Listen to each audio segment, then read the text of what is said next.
ओम शांति। आपकी स्थिति अच्छी, आपकी समृद्धि अच्छी, तो आप वातावरण बदल लोगे, ये निश्चय रखो। ये नहीं कि वातावरण का असर आपके ऊपर आ रहा है तो फिर तो कोई फायदा नहीं है। आप कहीं पर भी चले जाएं पूरे विश्व में, आप पर किसी और का असर नहीं आना चाहिए। बाप का असर इतना हो कि आप कहीं पर भी जाएं तो आपका असर दूसरों पर आए, क्योंकि आप दूसरों को बाबा के रंग में रंगने आए हो।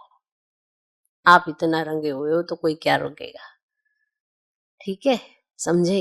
ये देख लेना किसका रंग ज्यादा है, कौन अपना रंग चढ़ाता है। बाबा हमें बनाना चाहता है अपने जैसा। हम कई बार भूल जाते हैं, ये ऐसा कर रहा है, वो वैसा कर रहा है, वो वैसा कर रहा है, वो ऐसा कर रहा है। तो जब ये सब चीजें हम सोचते हैं तो उस समय बाबा को तो हम स्मृति में नहीं रखते हैं। तो जब बाबा को स्मृति में नहीं रखते हैं तो स्थिति कैसे अच्छी हो सकती है। इसीलिए कई बार हम वातावरण में या आपस में भाई बहनों में उलझ के रह जाते हैं और बाबा साइड हो जाता है, भाई बहनों में फंसे रहते हैं। भाई बहनों ने कुछ नहीं देना, कुछ भी नहीं देना।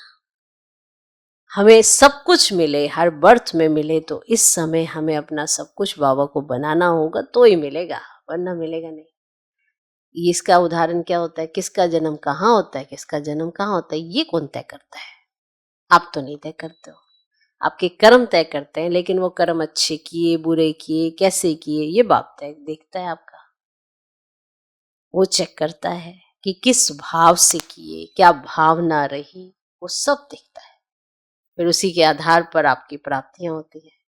फिर उन्हीं प्राप्तियों के आधार पर आपका जन्म होता है। फिर आपको कितनी प्रॉपर्टी आपने अपने बर्थ में लिखवाई है, उसी के आधार पर वहां पर ही आप जन्म लेते हैं। फिर वैसे ही आपको, इसलिए जहां जन्म वहां जीत, या जहां जीत वहां जन्म।